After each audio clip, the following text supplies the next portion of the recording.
Okay, so we're gonna get some more oversimplified. A lot of you guys were asking for that in the post that I did maybe a few days ago, last week, asking what you wanted to see more of. So World War I and World War II, those are pretty good videos. So we're gonna check out his video on Hitler, part 1. We'll do part 2 as well, probably in a separate video. We'll see. But hopefully you guys enjoy this and let's learn some stuff together. Look at this baby. So gentle, so innocent.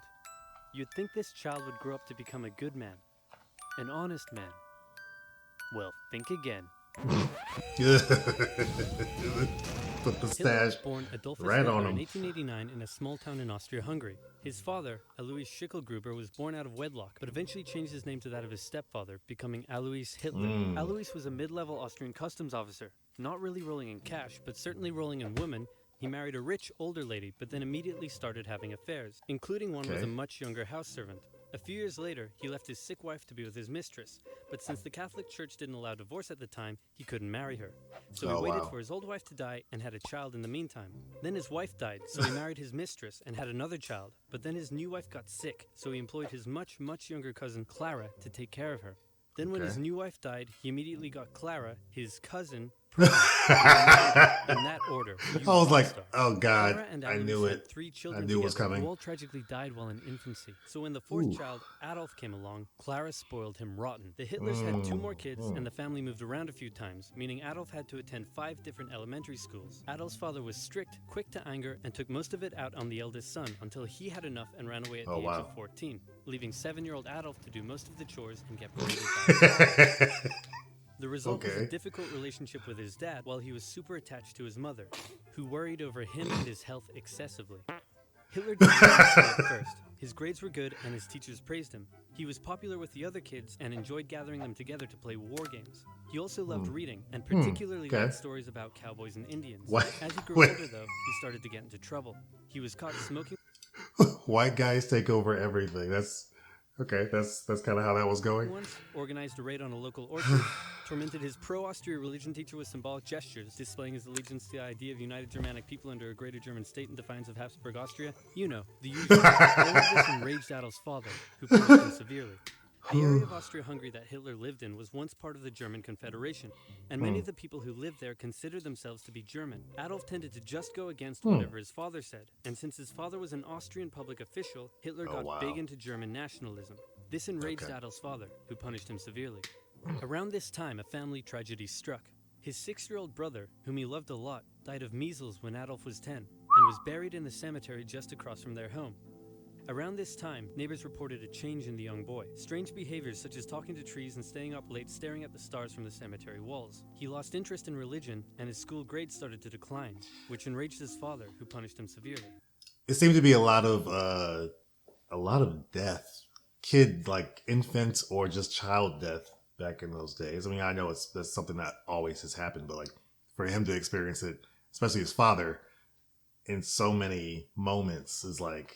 That is insane. Like, as a father who has 3 children, I just can't imagine how that would be losing kids as often as that's happened. Like we've gone through miscarriages, and things like that. But I don't know. Like that, it just feels like it's a different beast. Like I would never want to experience that or have someone else experience that. But it's kind of crazy. It's crazy to hear about his life, his early days in life. Obviously, we know what he grows up to do, but. It's still interesting. It also didn't help that he had just entered high school, and the cool city boys treated him like a rural peasant. He had to repeat a grade and had little interest in most school subjects, instead spending his time reading and drawing, which he was quite good at. One day his father said, "Son, someday you'll be a big balls public official like me." And Adolf replied, "No, father, I'm going to become an artist and soar high above the clouds with the eagles." This enraged his father, but by this time he was an old-ass man, so he just sort of let it go. He said, "Never mind." Died of a lung hemorrhage. Hitler just about passed his final semester and celebrated in the typical way by getting blackout drunk and wiping his ass with the certificate. However, he didn't take the True overall story. final school exam. Oh my instead God. Just dropping out. The now 16-year-old boy was unemployed, without much purpose in life, and for the next 3 years, he stayed that way. He spent most of his time at the opera with his only friend, August Kubizek. Kubizek later wrote his memories of the young Hitler and said he was passionately interested in many things, felt he was in many ways better than others his age, was quick to anger just like his father, and an incredible speaker once he was ranting. When he was 18, he said a very sad goodbye to his mother and went to Vienna to take the entrance exam for art school. He failed. art Soon school. after Hitler came home, his mother was sick and her health The was way they rapidly show the deteriorating. pictures. Hitler stayed by her side, and when she eventually died, the family doctor said he had never seen someone so overwhelmed with grief as Hitler was. Then Hitler returned to Vienna, still hoping to find a career in the arts, but he never did. Instead, without parental support, Hitler ended up on the streets. Now in his early 20s, he spent a few rough years living in and out of homeless shelters, making what little he could from selling postcards he painted. It's hard to pinpoint exactly when and how Hitler's extreme ideological beliefs formed, but his when did this happen? certainly played a role. Anti-Semitism was widespread in the city. The mayor, whom Hitler supported, was an outspoken anti-Semite. There were many right-wing anti-Semitic newsletters, which Hitler took a keen interest in. He bought into the conspiracy theories and became a firm believer in the idea that there are many races in constant struggle with one another, the purest of which were the German Aryan people, and the worst of which, he believed, were Jews. Since Austria-Hungary was a multi-ethnic empire full of lesser races, Hitler wasn't a fan. So when he was 24, he moved to Munich in Germany to avoid doing military service. And for one more year, he was a drifter on the streets, until something huge happened. In 1914, long-standing tensions in Europe erupted into the First World War. Crowds across Europe celebrated the news. Within days, Hitler volunteered for the German army. The war gave him a purpose in life. His fellow soldiers gave him friendship and brotherhood. Despite the horrors of war, Hitler considered it to be the best time of his life. He was reportedly a brave soldier and was awarded the Iron Cross, first class.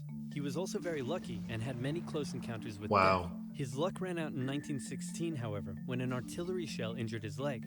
He went back to Germany to recover and was outraged to find a general apathetic anti-war attitude among the exhausted and hungry German populace. With the war turning against Germany, he returned to the front lines, but was temporarily blinded by a British gas attack in 1918. A month later, still recovering in hospital, Hitler learned of Germany's defeat and surrender. The terms of the peace treaty were... I just didn't know.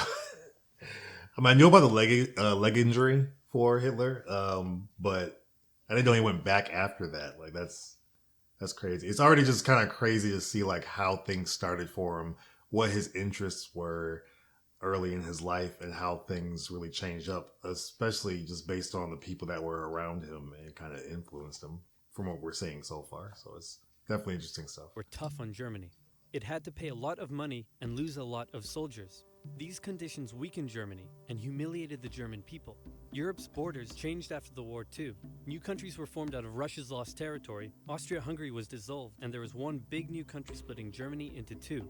Hitler, seeing the country he loved humiliated like this, said that hatred grew in him for those responsible, by which he meant communists and Jews, who he believed had stabbed Germany in the back by spreading dissent and anti-war propaganda back home.